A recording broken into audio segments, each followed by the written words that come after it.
Amour, pour qui chante le coq, le vantard de tous les signes chinois.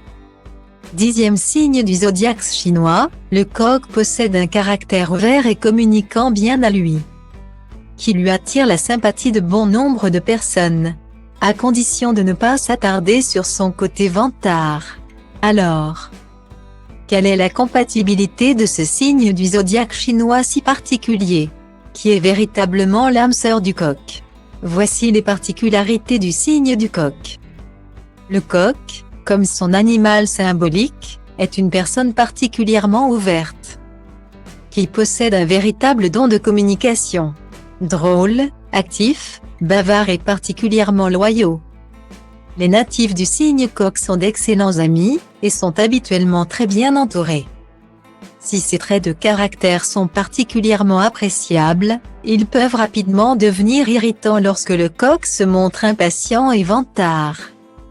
Il aime raconter ses petits et grands exploits, et gare à celui qui n'y prête pas une oreille suffisamment attentive, le coq a horreur d'être ignoré.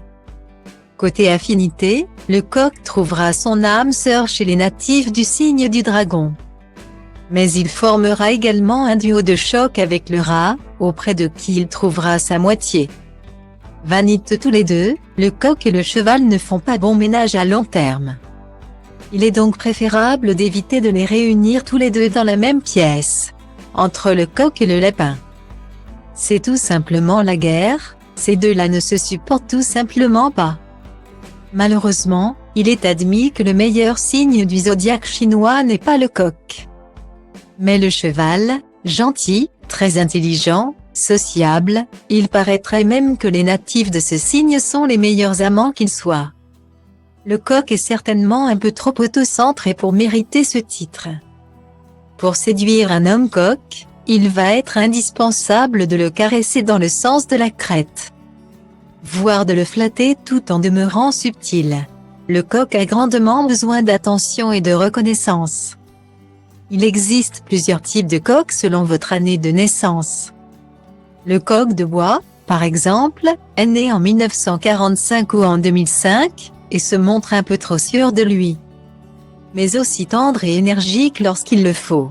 Le coq de feu, né en 1957 ou 2017, est particulièrement loyal, il est donc possible de lui faire confiance les yeux fermés. Le coq de terre, né en 1909 ou 1969, est un véritable roi de la basse-cour, très populaire, charmeur et chaleureux. Il fait tourner toutes les têtes. Le coq d'or, né en 1921 ou en 1981, est davantage déterminé, et place toute son énergie dans le travail. Il est l'incarnation même du courage enfin.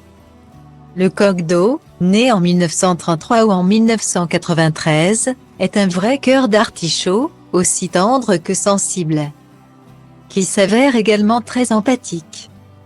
Pour en savoir plus sur l'astrologie chinoise, découvrez l'année 2023, année du lapin. Ça veut dire quoi exactement?